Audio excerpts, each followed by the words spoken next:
I don't have a lot. Just watching this, realized that there's a recognizable pattern for me watching certain movies, and that is, it happened last week with Slapshot, where I spent the first hour going, "Why is this a classic? Why do people like this?" Uh, and then about an hour in, maybe I got hooked into the story, Yeah. and all I was like, okay, because there was all that suspense over, William Holden is clearly not the rat. He's not Yeah. the informer. So how is he going to hold up under being accused by everybody Yeah. uh, else? And then how is he going to uncover the actual culprit? So all that stuff's great, but With no friends, basically. with no friends. Yeah, Right, yeah. right. So once I got there, there was just so much about the movie that repelled me for the first hour. Held. The characters are cartoonish. It's shrill. The humor is broad or just lame. There's a scene where the character named Animal gets a hat pulled over his eyes and he says, "I'm Yeah. blind. I'm blind." Was that ever funny? This I was think he was being ironic. But this sure. was a play. This fucking guy. Yeah. This Yeah. fucking guy, Out of here. right? Out of here. Get him out. Both of them, him and his buddy. So Billy Wilder's I known like for his Shapiro. comedies, but that was the aspect that was the problem for me, and what redeemed it was the story and the informer and what I already said, and the culprit. Spoiler alert: Peter Graves. Yeah. Yes. Well, And that ending. I'm so happy because I could have written the exact same thing. But hey, man, were you into it by the end? Once it became about the cat and mouse between him and Peter Graves, I was Yeah. in. It, Once felt- there was a plot. it took That ending is a movie ending, man. It's so satisfying to see a bad guy get his comeuppance in a Yes. very creative way. It took an Yeah. hour. It took an hour. to get Yeah. there. Yeah, there's a lot of character stuff. Oh, in the those first half of funny the not film. like I've seen way too many prison camp movies that take this subject seriously. Hold on. I mean, what was this funny? I mean, No, don't wait, Chris. No. Chris, you're hanging yourself. You're saying you're kind of like you're burned out in the trope. This was well, one of I the first. appreciate that at the time this was a new thing, Yeah. and Yeah. but this was also only 8 years after the war ended. Yeah. Well, again, this And is the two guys who okay. wrote Well, the here's the thing play about were this actually in film. a Stalag. Everybody, well, it was written by two people who were in a Stalag. Right. They were It was in originally Hey, a play. 17. There's an echo in here, Jim. There's originally Yeah. a play, and the thing is, like everybody involved, Was all it the a play? A play, you say? all the actors, A all tree people fell on making the film, 101? all the actors, all the people in this, were all veterans, and so this is a punchy film. This is a film about people trying to like make light of World War II. What just happened to them. It And does so- feel like a play, very, very much. It was definitely a play. It You can tell is. when I there's- think it probably all takes place in the barracks, right? Yeah. Pretty much. Yeah, and Yeah. that's why Animal is always going for the cheap seats in all his Yeah. scenes. Him and Harvey Lembeck. Yeah, You yeah. know, Well, yeah, this isn't in the play. yeah. This was added. Wilder added this. Yeah. And He this brought is his film noir so thing this in. is so effective Yeah. as opposed to what it is in the play where he just overhears a conversation. And he did, It's I think like- he brought in the thing with the black queens, the white queens, right? I think so. Yeah. Yeah. That was good stuff. And that's the thing. That's the noir thing he brought into it. That he did double indemnity and things like that. So, that's the thing. You're right. This film's two parts. One is all this long lead up where you just learn what life in a POW camp is. And the second part is this really interesting character study where you're this guy, this unlikable guy. You're forced to like him. Yes. It's like because he's horrible. He's like Sefton's an awful person. He really is. I don't think he's as Right. bad as he James awful, Fox, but He's awful. He's awful. He's I selfish. don't know that he's awful. He's just He's not selfish. He's calculating. He doesn't have any esprit de corps. He doesn't give a fuck about anything going on in there. He's great. Well, no, he's just like the guy in the next movie. He's just not. This is the not cheery version. right. Okay. I mean, Yeah, I can see that. yeah.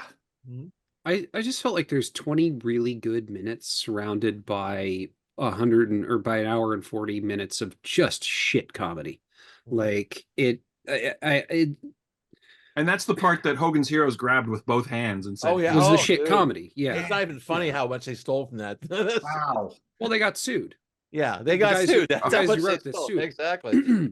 I mean, because they submitted a version of this to CBS as a TV series pitch, and they got rejected. And then, a couple years later, Hogan's Heroes comes around, like, and they were like, "What the fuck, man?" Yeah, I could see that. I would sue.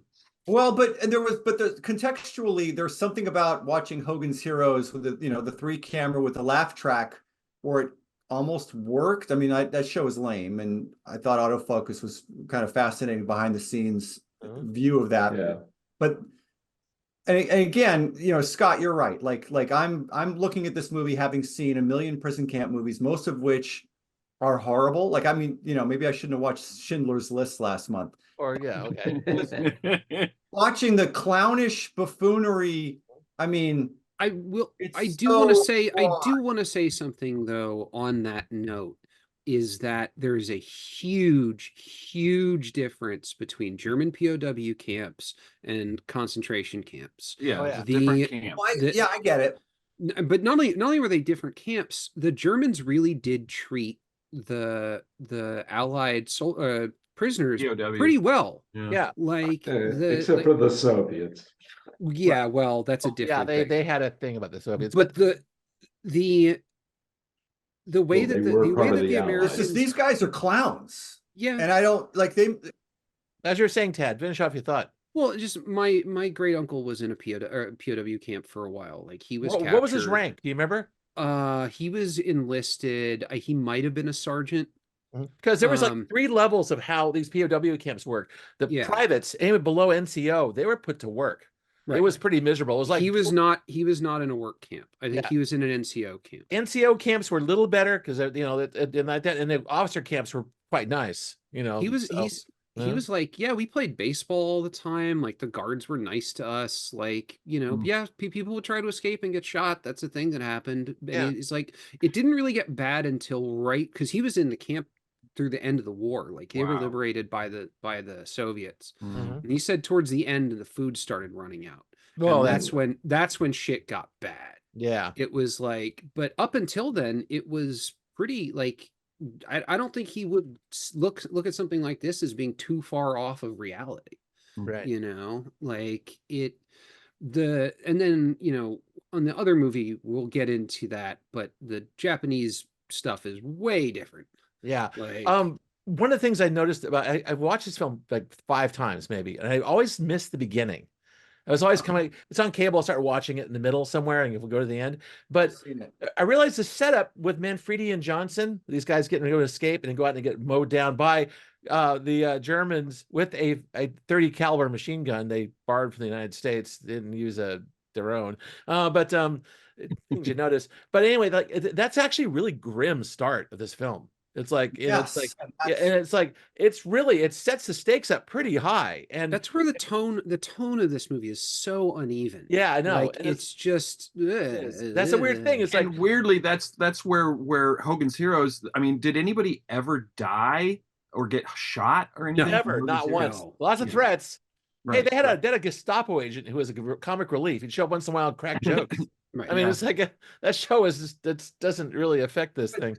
Scott, you're making my point. The movie starts with 2 guys being cut down by 30 caliber gun, and then we're supposed to 5 minutes later. Oh, these guys! Look how clownishly, laughably funny. And then the Sergeant Schultz comes in or whatever the analog is in this movie, and is like, "Those poor boys, they should have his name behaved is themselves." Schultz. I And we feel get so back to- bad. and Is the his guy name wants- Schultz? Yeah. Yes, His name was Schultz, yes. Sergeant Schultz. That's No why wonder got- they sued. That's why no wonder that's exactly right. But there's also like, oh, the Russian broads, ha ha ha, and like the whole 9 yards. Oh my god, that scene. Mhm. The scene where they like sneak into the camp by like painting the line, which would work. I believe that would work. Weirdly enough, it would probably work. You're right. But that scene, and then it ends with them like putting the paint over the guy's face, and he falls down in the mud, and they run back. Like it was Well, just that's Benny like, Hill oh time. my That's Three God. Stooges shit, man. Yep. That's basically it's not good. intolerable. Yeah, but the thing is, like, I could see this starting as a play. All happens inside the barracks, and the whole thing kind of plays out there. In terms of like how it works, and that's why I think that would have been more interesting. that's what the stuff outside it seems so improvised because it's like that. Well, we have to go outside the camp outside the We got to open it up. open it up, and Right. opening it up usually it was pretty lame. You know, it's like Yeah. it was kind of a waste of And time. you huck Graves off or out of the side of the set, and then you just hear a machine gun fire. Yeah, that's exactly how it Yeah. worked. Exactly. Yeah, that would totally work. And Yeah. but this is a neat because it's like it's a mystery. You know, you don't except but the thing is, we the audience know who did it about at the 3/4 mark, Hmm. and then we had basically that it's not a mystery anymore for us. Yeah. It's a mystery for everybody else, and you gotta Yeah. see the mystery is how Sefton's going to get out of this, Right. and that's great. It's like it's It unusual. becomes a procedural at that point. Yeah, I becomes a think I procedural. think it's a good choice on the writing as to where the reveal occurs for the audience, Yeah, because you spend a lot of the movie wondering who it is. It's not William Holden, right. but you Right. don't know who it is. And so Sheila and I were like, "Who do you think it is?" And she'd seen it, but it had been so long she couldn't remember who it was. So we both had like Oh, our really? votes in our head, but we didn't Oh, tell each I other. kind of envious of you. That the reveal is good. I Yeah, mean, the I've reveal's never good. seen this before. Oh wow, yeah, okay, you and me both. So what yeah, did you think? What did you think? Was the reveal surprise you, Chris? Hello. Chris, are you there? Did the reveal surprise you, Chris? Uh, ish. I mean, in retrospect, it was the only logical choice. Yeah. Also, I don't feel like you get to know that character well enough before that for it to Mhm. be a surprise. Like It's the not only, an oh my god. It's just Right, now I know. the only thing that would be surprising is like if it was Cookie, or Yeah, if it was like the guy Huffy or whatever. the guy Yeah. who was in charge, The one that was or I was Annie. eyeing the guy with shell shock, wondering if he was faking it and he was really a German. Is it would you give Well, him an and they excuse? say that towards the end. Do they? That poor guy. Well, Bill Joey is the Holden's name. The character. Joey's Bill name. Holden's the guy with- character. Yeah. Yeah. Yeah. I mean, then you wouldn't have to try to speak English without an accent. You Yeah, just sit yeah. there and stare a lot. Yeah, it's true. That would work. Well, One thing, and you know what? The his, art, his ocarina. the costuming gave this away because Price had a very nice outfit, nice warm bomber coat. Mhm. He always looked very clean and very put away. Mm. Yeah. No, I suppose everybody else is all ragged. Yeah. It's like that was suspicious. That was the little. I don't think I've ever seen Peter Graves in anything except Mission Impossible, so it was kind of a pleasure. Huh, Mhm. Airplane. Oh yeah. that was later. Yeah. Okay. I mean, I'm glad I finally saw it. I just, yeah, like again, John, you took the words right out of my mouth. Mhm. I couldn't have said it any better. Right. And points for Bill Holden for being a star power. He has Oh my God. he's the right guy for the job there. No, he's He just does a great job. He's a gorgeous human being, man. That I big. mean, he has that magnetic thing where you just you stare at him to see what he's going to do. Yeah, he's a block of handsome, man. This whole Yeah, thing. right. Yeah, I know that's the thing, right? It's great. He's actually he brings that to every film he's in, basically. And this is back when this was he got an Oscar for this. You know that, right? I didn't. He got an Oscar for this because mostly it was a sympathy Oscar because he didn't win one for Sunset Boulevard 3 years before. Yeah, he really Which- deserved the Oscar. That's my for that. favorite. That's my favorite Billy Wilder. Yeah, Yeah. Well, the thing is, this guy can do anything, right? It's like he was cruising on this film. It's like he did Apartment, then he cruised on 1, 2, 3, basically. If you ask me, that's good stuff. Oh my God, we done? Jim hasn't really said anything. Yeah. Well, kick Jim's us up, man. assuming he's speaking a lot. I just think it's a fun movie. I laughed. As a historical document, I found it fascinating. Yeah. I just thought it was a bit tone deaf, but again, I'm looking at it from 70 years. Billy Wilder, almost all of his movies, even the serious ones, are sort of comedy slapstick. Yeah. I mean, he came from that tradition in German cinema. Yeah. So, He and it was was fun at- seeing Zig Ruman. The other things you see him in are like he's in the original To Be or Not to Be, playing. So they call me concentration camp Earhart. But anyway, There's a lot of laughs in Double Indemnity, actually. Yeah. Yeah. I thought it was interesting. well, the shooting at the end, especially. There's a was a story. little- That's a great flick. There was a story that the studio wanted to not have German guards. They wanted the guards to be Poles because they wanted to be able to sell this in West Germany. Oh, makes It had sense. already become a big media market at the time. And Wilder threatened to walk.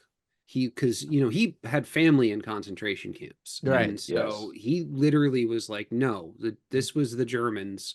Like, I will walk off this picture if you try to force me to do that. So that's why you actually have German guards in it.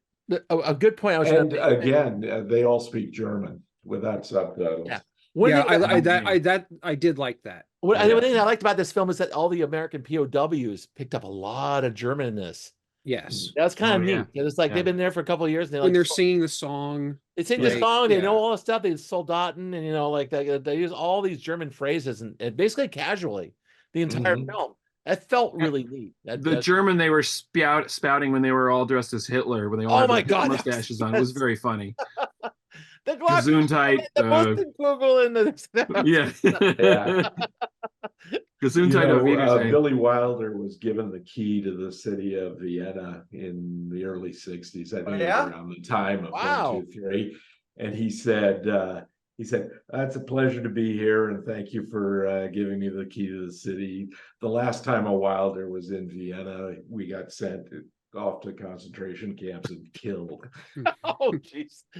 So he wasn't that And they great. just sort of laughed nervously. Yeah, Keeping it light. Yes. All right. Well, I guess this is it. The second half redeemed is so strong that I'm glad I same saw here. it. It's Started like- out here, we got to here, so it's from here. I think we're Yeah, out of context a bit. I'm I here. think I think people got a big kick out of the comedy the first half back in 53. Mm. But it's still the end. The plot redeemed the film. You're right. So thumbs up. Comedy was a lot worse in 1953 too. It was so. crude. Oh, Comedy was basically Graves get crude. wasted. We're talking about Martin and Lewis. That was the high mark of comedy back then. Mhm.